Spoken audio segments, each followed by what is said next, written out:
आणि यानंतर पुढे बघूयात महत्त्वाच्या बातम्या। नारी शक्ती वंदन विधेयकाच्या जनजागृतीसाठी भाजपचा पुढाकार। आज संध्याकाळी 5 वाजता चर्चगेटच्या केसी कॉलेजमध्ये मुख्यमंत्री फडणवीस महिलांना करणार संबोधित। नारी शक्ती विचारमंच सामाजिक संस्थेकडून संमेलनाचं आयोजन करण्यात आलं। मुख्यमंत्री फडणवीसांचं महाराष्ट्रातील सर्व खासदारांना पत्र। महिला आरक्षण विधेयकाला पाठिंबा देण्याचं आवाहन। सूत्रांची माहिती, विधेयकाला पाठिंबा देत ऐतिहासिक क्षणाचे साक्षीदार व्हावं असं पत्र लिहिलं। नारी शक्ती वंदन अधिनियमाला शिंदेंच्या शिवसेनेकडून समर्थनासाठी उपमुख्यमंत्री शिंदेंचं पंतप्रधान मोदींना पत्र। मोदींनी महिलांविषयी घेतलेल्या ऐतिहासिक निर्णयाचं शिंदेंकडून कौतुक।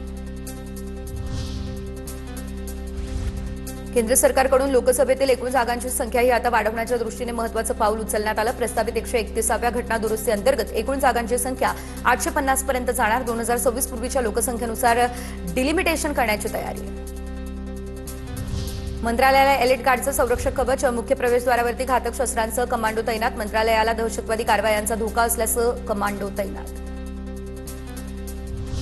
विदर्भात उष्णतेची लाट पुन्हा तीव्र होऊ लागली आहे। नागपूरमध्ये काल 42.2 अंश सेल्सिअस तापमानाची नोंद। अकोल्यामध्ये सर्वाधिक 44 अंश सेल्सिअस तापमान। 2 दिवसांमध्ये तापमानामध्ये 2 ते 3 अंशांनी वाढ झाली।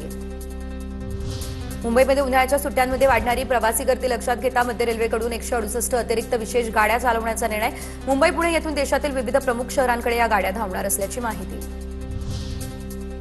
विक्रमी तपासणी मोहिमेनंतरही फुकटे प्रवासी बिनधास्त। मध्य रेल्वेकडून वर्षभरामध्ये 252 कोटी रुपयांचा दंड वसूल। वर्षभरात 41,90,000 प्रवासी विना तिकीट प्रवास करताना आढळले। आरटीई प्रतिपूर्तीचे 2,400 कोटी रुपये थकवले। शासनाच्या निधीअभावी खासगी विना अनुदानित शाळा अडचणीत आल्या। गेल्या 9 वर्षांमध्ये अनुदानात काहीच वाढ झालेली नाही अशी देखील माहिती।